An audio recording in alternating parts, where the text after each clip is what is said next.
네, 지난 시간에 우리가 양자 도약을 통해 가지고 예수님의 기적 이야기들을 우리가 좀 쉽게 이해할 수 있다에 대해서 말씀드렸죠. 오늘도 이어가지고 양자 역학을 통해서 예수님의 말씀을 더 잘 이해할 수 있는 그런 시간을 가져보겠습니다. 먼저 양자 역학으로 고전 물리학, 우리가 이제까지 알고 있었던 뉴턴의 고전 물리학을 결정적으로 꼼짝 못하게 한 사람이 있는데 바로 하이젠베르크라는 사람입니다. 이 사람은 불확정성의 원리를 내놓은 사람인데 이것을 고전 물리학을 내리친 마지막 치명타였다라고 이야기를 합니다. 수천 년간 내려온 세계관이 붕괴된 겁니다. 하이젠베르크의 불확정성의 원리라 해가지고.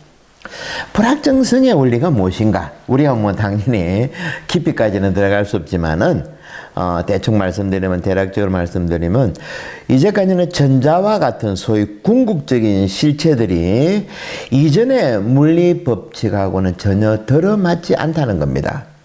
제가 지난 시간에 말씀드렸죠. 당구대에 당구를 치는 사람이 막상 치려고 하니까 당구대가 공이 없어진 것하고 마찬가지.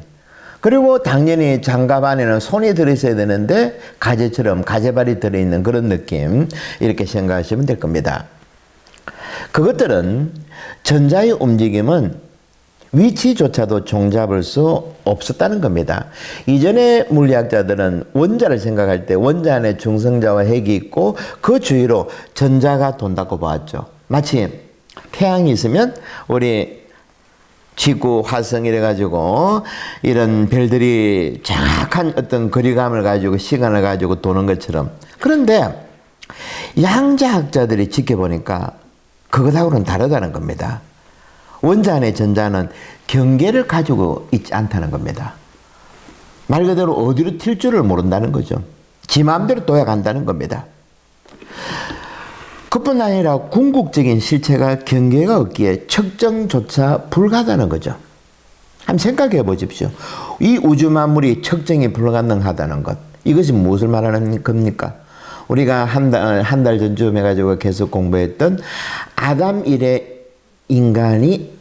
인류가 시도해왔던 선긋기, 경계선 긋기, 그리고 숫자, 또 메타 경계, 이런 인간의 행위들이 무의미하고 어리석은 시도였다는 거죠.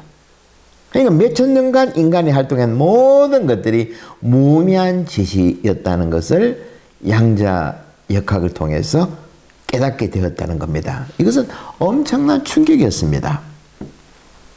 이제 중국의 야담집에서 말했고 화이트헤드가 인용한 천이무봉 기억나시죠? 하늘 선녀들의 옷은 깨맨 자국이 없다. 이것이 바로 우주의 본체가 이렇다는 겁니다. 하나의 통짜로 다 이루어졌다는 거죠.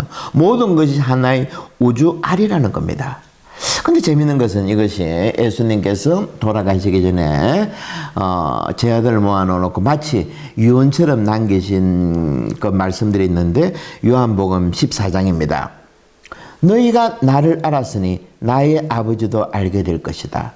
이제부터 너희는 그분을 알게 되었다. 아니 이미 배웠다 하고 말씀하셨다. 그리고 빌립보가 아버지를 뵙게 해달라는 간청에 빌립보야 들으라. 내가 이토록 오랫동안 너희와 같이 지냈는데도 아직까지 모른다는 말이냐. 나를 보았으면 곧 아버지를 본 것이다. 이 부분은 사실 고전 물리학에 젖어 있는 우리들의 대변하는 이야기죠. 그런데 예수님이 말씀하시고 싶은 것은 양자 역학을 2000년 전에 끄집어냈다는 겁니다. 너희가 나를 봤으면 아버지를 본 것이다. 이것은 고전 물리학으로는 설명이 안 되는 부분이죠. 하지만 양자 역학을 통해서는 얽히즘을 통해서 이해가 쉽지 않습니까? 그죠? 그동안 이해하기 어려웠던, 불가능했던 예수님의 이 말씀이 2000년 만에 양자학자들 때문에 서서히 그 뜻이 드러난다는 것이죠. 아버지와 아들, 그리고 우리들까지도 모두가 하나일 뿐 아니라 우주 만물이 하나라는 이 가르침. 대단하지 않습니까? 그리고 또 예전에 고전 물리학의 세계관에 따르면 인간 사회를 윤리, 도덕, 법, 제도권적인 사회 제도로 사람들을 통제할 수가 있었죠. 그죠? 제가 당구대에 이야기했지만 고전 물리학은 당구대에서 공이 있으면 아주 정교하게 치면 공에 몇 번 돌다가 빨간 공이 하얀 공을 맞힌다. 이런 식으로 통제가 가능하다 보았던 겁니다. 그리고 이전의 인류들은 이 통제가, 제도권에 의한 통제가 인류를 안전하게 지켜준다고 생각했죠. 심지어는 종교도 이런 생각에 힘을 실어주었습니다. 그리고 통제와 굴복은 호모사피엔스가 가장 좋아하는 먹이였던 겁니다. 이런 점을 판관계에서 가시나무 비유를 통해서 우리는 확인했죠. 하지만 이제 고전 물리학이 무너진 지점에 와서는 이 세상을 달리 볼 필요가 있다는 겁니다. 더구나 지금 코로나 바이러스 19로 해가지고 이런 생각이 더 절실해져. 이제 모든 세계가 하나이고 경계선 긋기도 부질없다는 거 우리 눈으로 지금 확인하고 있는 거죠. 앞으로의 시대는 국가 간의 경계도, 강력한 국가 통제도, 또 제도권적인 힘을 내세우는 종교도 사람들의 마음을 잡지 못한다는 것입니다. 그리고 대부분의 인간 역사 속에서 인간들은 하느님에게 호감적이지 않았습니다.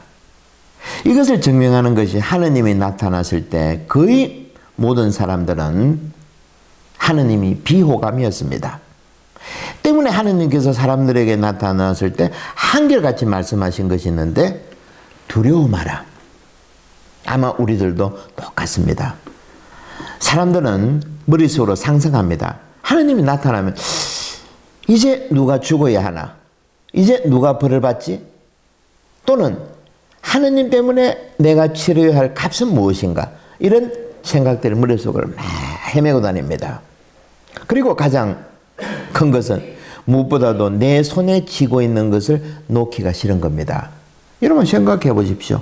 내가 이제까지 수십 년 동안 만들어 놓은 가족, 그리고 내가 땀 흘려 벌어놓아서 만들어 놓은 집들, 자동차, 자녀들의 교육, 이런 모든 것들, 이런 것들이 내 손을 떠나간다는 이 두려움은 상상도 못하는 거죠. 이처럼 우리 인간들의 마음 깊숙하게 숨어있는 생각은 내가 내 삶의 주인이고 싶고 내 힘으로 삶을 살아가고자 한다는 겁니다. 상대가 하느님일지라도 그분이 내 삶에 개입하는 것은 부담스럽고 싫다는 것. 이것이 수천 년간 내려온 우리 인류와 하느님과의 관계이죠. 심지어는 하느님의 사랑과 하느님의 관심마저도 우리 힘으로 얻고자 합니다. 그래서 하느님을 통제하고자 하죠. 이런 점에서 많은 신앙인들이 그저 주어지는 은총을 이해 못한다는 놀라운 사실입니다. 구약의 외연서들은 한결같이 이런 점을 경고해야 했지만 인간들의 태도는 변함이 없었습니다. 이런 기대와 두려움의 패턴은 예수님이 강생한 이후 변함없이 2000년 동안 이어져 왔습니다. 우리는 이런 힘의 방정식 속에서 우리가 할 수 있는 한 최대로 하느님의 개입을 두려워하고 그리고 이런 상태를 통제하고자 내 손을 꼭 쥐고자 하는 것이 우리 인류와 하느님과의 관계였습니다. 이것을 아주 적나라하게 드러낸 소설이 있죠. 도스토옙스키의 까라마조프 형제의 대신문관. 그 주교가 성당에서 예수님이 찾아왔는데 허름한 차림새로 뭐라 그랬습니까? 당장 돌아가라고 하죠. 이 지구는 우리 손에서 잘 통제되고 있으니까 당신 없이도 되니까 고함을 칩니다. 호통을 치죠. 개입할 필요 없다고. 바로 이것이 제가 지금까지 쭉 말씀드린 결말이라고 할 수 있겠습니다. 그리고 지금 이 코로나 바이러스의 등장도 지금 우리는 아주 전 세계 사람들이 지금 극도의 스트레스를 받고 있습니다. 이것도 마찬가지죠. 통제가 안 되기 때문에. 그죠? 이것이 호모사피엔스의 특징이라는 겁니다. 통제가 돼야 되는데 이놈의 바레스가 온 세계를 돌아다니고 안 가는 데가 없습니다. 이거다 싶으면 저거고 저거다 싶으면 이거고. 마치 어떻습니까? 전자세계에서 양자세계에서 전자가 지 마음대로 도약하는 것처럼. 그럼 여기서 우리는 어떻게 해야 되겠습니까? 이걸 잡아야 되겠습니까? 통제를 해야 되겠습니까? 아니면 받아들여야 되겠습니까? 그죠? 생각이 바뀌어야 된다는 겁니다. 양자의 세계에 들어가면, 양자의 세계를 받아들이면 세상을 바라보는 눈이 달라집니다. 우리가 이 세상을 그동안 자로재고 측정하고 통제했다 그러면 우리가 아무것도 모른다는 사실을 깨닫게 된다는 겁니다. 내가 모른다는 것. 이것이 이제 출발점이죠. 이를 종교적인 용어로 말하면 은총이라고 이야기합니다. 그죠? 은총이 여기서 등장하는 겁니다. 이 지점이 신앙의 출발점이 되어야 된다는 거죠. 에페소서 2장에서 여러분이 구원을 받은 것은 하느님의 은총을 입고 그리스도를 믿어서 된 것이지 여러분 자신의 힘으로 된 것이 아닙니다. 그죠? 이 구원이야말로 하느님께서 주신 선물이라는 겁니다. 그리고 로마서 11장. 그 사람들은 자기 공로로 뽑힌 것이 아니라 하느님의 은총을 받아서 뽑힌 것이다. 이런 것들 다 이렇게 이제 양자역학의 이런 부분들을 연결하면 쉽게 와닿는 거죠. 그리고 좀 전에 말씀드린 또 부분을 고전물리학에서는 인간의 힘으로 하느님의 은총마저도 그리할 수 있다고 생각했다 그러면 양자역학의 생각에서는 무한한 선물이 공짜로 우리에게 주어진다는 겁니다. 쏟아진다는 겁니다. 그러니까 고전물리학은 어떻습니까?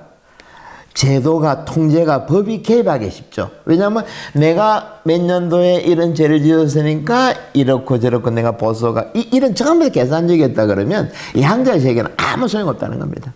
그냥 무상으로 쏟아진다는 거죠. 은총이. 보고만 보십시오. 예수님의 그 기적들 한번 보십시오. 어디 조건이 됐습니까? 한여름에 그냥 막 폭우처럼 그냥 쏟아지는 겁니다. 그냥 확 쏟아붓는 거죠.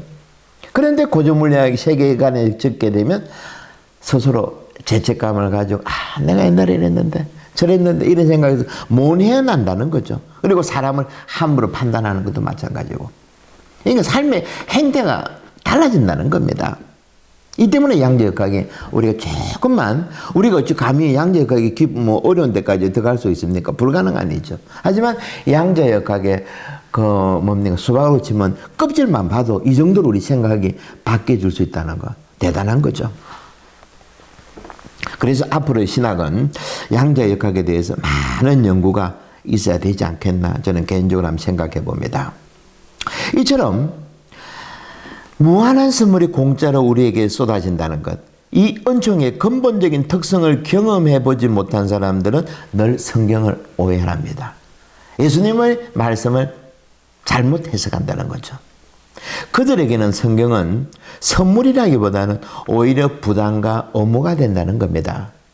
제가 얼마 전에 말씀드린 것처럼 봄에 벚꽃이 팥꽃처럼 피어나고 하늘의 별이 폭죽처럼 터지고 봄빛에 동물들이 그 어린 새끼들을 사랑스럽게 키워내고 아기들이 웃음 짓고 행성들이 자신들의 궤도에 머물게 하는 생명의 에너지를 이제서야 인간들이 양자역학의 도움으로 조금씩 밝혀가고 있는 중입니다.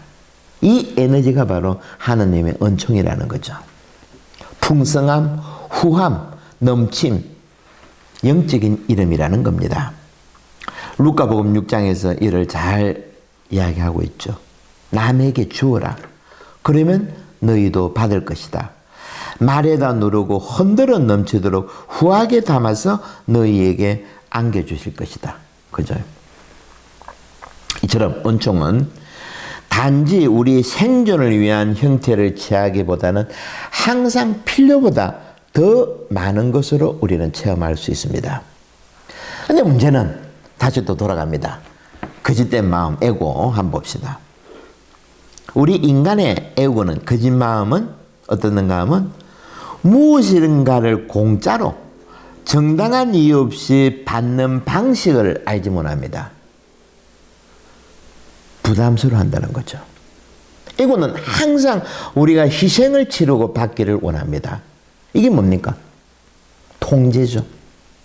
그죠? 통제입니다.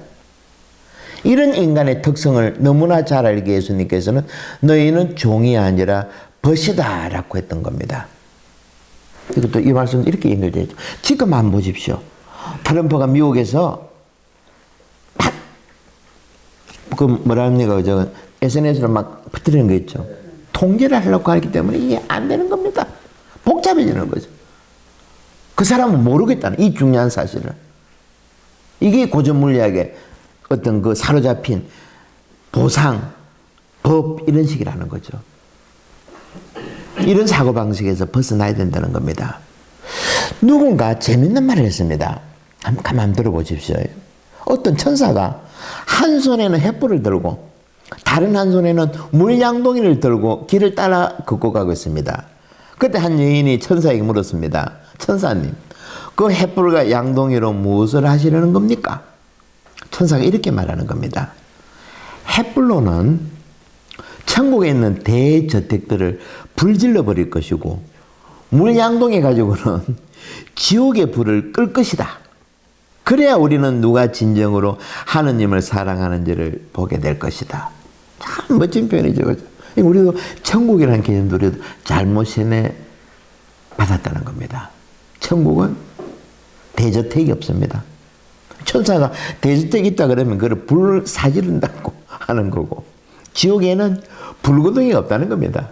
불구덩이 있다 그러면 천사는 물양동이라 가지고 끌려고 한다는 겁니다. 이것이 바로 하느님 은총이라는 거죠. 근데 우리는 그동안에 고전 물리학에 사로잡혔기 때문에 저 사람은 죄를 지었는데 천당 가면 안 돼. 이런 생각입니다. 이것을 벗어버려야 된다는 거죠. 양자역학은 이런 게 없죠. 그죠? 그냥 한여름에 그냥 별이 쏟아지고 폭포에 물이 쏟아지고 이런 식으로 우리에게 무한정으로 주어지는 은총. 참 우리가 생각을 많이 해야 될 부분이죠. 그동안 우리는 보상, 벌 이런 데 사로잡혀가지고 통제 어떤 그런 데 구석에 있기 때문에 떨림 이런 부분들에 대해서 참으로 부족했다는 겁니다. 이러한 은총을 양자역학이 떨림과 도약을 해가지고 둔한 인간의 감각을 일깨워 준다는 것. 참으로 재미있고 그런 이야기들이죠. 이처럼 교회는 우리를 안으로부터 일깨워주는 변화의 학교가 되어야 하는 것이지 우리를 밖에서 처벌과 보상으로 통제하는 기관이어서는 안 된다는 겁니다. 우리 하느님이 이 세상과 관계를 맺는 방법이 있는데 이것도 참 재밌는 부분인데 하느님은 침투 방법입니다. 당신 스스로는 첫 번째 야훼 하느님, 창조주 하느님은 구약의 하느님은 낯선 손님으로 가장해서 아브라함의 집에 침투했죠. 그죠? 구약에 보면. 그리고 아들 예수님은 어땠습니까? 갓난아이 모습으로 이 세상에 침투했습니다.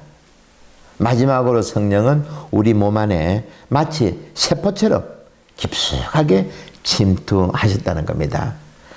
이 세 번째 방법에 따르면 하느님과 인간 사이에 무한한 간격을 메우기 위한 하느님의 기묘한 방법이 우리 세포 안에 즉 성령이 심어져 있다는 겁니다.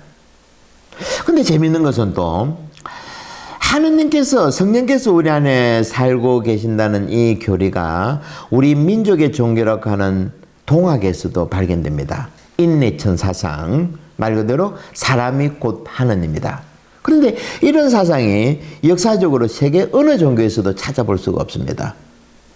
제가 알고 있기로는 인간의 몸에 하느님이 숨겨져 있다는 것은 동학하고 서학, 우리 천주교도 서학은 이게 말고는 제가 찾아볼 수도 없고 들어보지도 못했습니다. 이만큼 이 중요한 교리가 교회 역사 안에서 설거머니 사라졌다는 것은 참으로 안타까운 일입니다. 그러니까 성령 강림, 이 성령의 부분도 양자역학을 통해서 보면 참으로 이해가 쉽게 된다는 것이죠. 로마서 8장 보십시오. 하느님의 영이 여러분 안에 사시기만 하면 여러분은 세상 안에 있지 않고 육 안에 있지 않고 성령 안에 있게 됩니다. 라는 구절들. 그리고 하느님의 성전이 우리이고 하느님의 영께서 우리 안에 계시다는 사실을 또 고린도서가 우리에게 알려주죠. 성령이 우리 몸 안에 세포 안에 살고 있다는 이 세 번째 방법이 양자의 얽힘 현상으로 설명될 때 우리는 삼일체 교리에 더 쉽게 다가갈 수 있다는 겁니다. 이처럼 양자의 세계에 들어가면 우리가 아는 지식이 좀 전에 말씀드린 것처럼 너무나 부족함을 알게 됩니다. 요즘 우리 두렵죠, 사실 솔직하게. 내일이 어떻게 될지는 모릅니다. 하루가 어떻게 변할지 모릅니다. 어떻게 살지 막막할 때가 있을 때 예수님께서 우리에게 뭐라 그럽니까? 나는 길이요 진리요 생명이다 라고 말씀하시죠. 그러면서 우리의 손을 잡아주십니다. 그분은. 그래서 저는 유치원 아이들이 교사들 손을 잡고 따라가는 것처럼 우리들의 관계도 이와 다르지 않다고 봅니다. 우리는 오직 모를 뿐이다 라는 생각으로 가지고 예수님을 따라가야 된다는 것. 인간은 머리가 좋은 동물입니다. 하늘이 푸르고 나무가 초록색이라는 것을 너무 잘 알고 있죠. 이것은 강이고 저것은 산이라는 것도 알고 있습니다. 그런데 실제로 보면 우리는 모든 것을 이해하지 못합니다. 실제 우리는 아무것도 이해하지 못한다는 겁니다. 왜냐하면 우리가 가지고 있는 모든 진리에 대한 이해라는 것은 단지 다른 사람의 아이디어에 불과하다는 겁니다. 나의 진짜 생각이 아니라는 거죠. 어느 정도로 우리가 모르는가 하면 이 세상의 모든 것은 섬세하고 복잡한 상호관계 네트워크에서 연결되어 있습니다. 그래서 제가 우주알이라 그랬죠. 우리 몸도 그렇지만 모든 것들이 상호관계성으로 하느님조차도 삼일체로 연결되어 있습니다. 그런데 인간이 만드는 최고 성능을 자랑하는 복잡한 컴퓨터도 집재만한 컴퓨터도 아직까지 우리 산에 가면 조그마한 연못도 아니고 그 뭡니까 조그마한 하여튼 연못 같은 있다고 치면 그 안에 생태계조차도 우리 인간의 힘으로는 바뀔 수 없다는 겁니다. 어떻게 거머리가 저렇게 수초하고 연결되고 수초는 땅하고 연결되고 손바닥만한 연못이라도 우리 인간의 컴퓨터를 가지고는 복잡한 컴퓨터를 가지고는 아무리 어떤 그런 하여튼 그런 측정기를 가지고 현대 과학자들은 파악을 하려고 했지만은 두 손 두 발 다 들어버렸다는 겁니다. 이것이 무엇을 이야기할까? 이제 우리들은 현대 과학자들은 세계를 자동 기계로 보는 고전 물리학을 버리고 세계를 하나의 예술 작품으로 보는 그리스적 신화의 세상으로 양자역학의 세상으로 바뀌어져 가야 된다는 겁니다. 세계를 보는 시각이 달라져야 된다는 거죠. 한마디로 이제까지 우리가 삽하고 불도저를 가지고 세상을 보았다 그러면 이제는 우리는 북과 물감을 가지고 경외감으로 세상을 볼 줄 알아야 된다는 겁니다. 우리식으로 말하면 율법과 교리, 심판만을 가지고 세상을 바라보았다 그러면 이제는 용서와 자비, 희망, 사랑으로 세상을 살아가야 된다는 거죠. 오래전에 프랑스 파리에 있었던 일이라고 하는데 어느 제자가 스승을 아주 수준 높은 파리에 있는 박물관에 초청을 했답니다. 근데 그 중에 유난히 사람이 많이 모여있는 예술 작품이 하나 있었다는데 그 앞에서 환성을 지르고 난리가 났습니다. 다들 믿을 수 없다. 너무 멋있다 하면서 이구동성이었답니다. 박물관 측에서도 그 작품을 걸어놓기 위해서 큰 돈을 지불했다는 겁니다. 그래서 그 시골에서 처음으로 간 파리의 박물관에 그 서성이 가까이 다가가니 뭐가 있는가 하니까 아주 거창하게 장식된 유리 액자 안에 낡고 헤어진 양말 한 켤레를 어떻게 해가지고 잘 걸어 놓은 겁니다. 그거 말고는 아무것도 없는 겁니다. 우리는 그렇겠죠. 아니 이게 뭐야? 도대체 이 헌 양말, 우리가 신다 내버려둔 그 양말 한 켤레가 무엇을 의미할까? 언뜻 보면 하찮게 보일 수도 있으련만 사람들은 왜 저 작품에서 눈을 떼지 못할까? 잠시후 스승은 왜 사람들이 그 작품에서 그토록 감명을 받는지 깨달았답니다. 다름 아니라 그 양말 속에는 한 인간의 고담한 삶이 고스란히 그 안에 담겨져 있는 것, 그것을 보았다는 거죠. 양말의 주인은 저렇게 양말이 해지고 닳도록 걸어 다녔을 것이고, 그리고 한 인간의 수많은 고통의 흔적들이 떨어진 양말에 그대로 남아있는 것이고, 이 양말 작품은 바로 그런 점을 시사하고 있었던 겁니다. 이 작품에는 우리가 소홀히 하는 우리네 일상의 삶이 그대로 담겨져 있었고, 그것이 아름다웠다는 거죠. 이 이야기에서 우리가 깨닫는 점은 고전 물리학적으로 볼 때는 보이지 않던 사실이 양자 물리학적으로 볼 때는 새로운 사실까지 볼 수 있다는 겁니다. 고전 물리학은 뭐라 그랬습니까? 자로 재고 판단하고 유용성, 그죠? 이런 식밖에 없습니다. 근데 양자학은 전혀 다른 개념이죠, 그죠? 숨겨진 개념. 노자의 도덕경 45장에 가장 뛰어난 기교는 어딘가 서투른 것 같으며 라는 말이 있습니다. 참으로 이것도 참 멋진 말인데, 가장 뛰어난 기교는 어딘가 서투른 것 같아.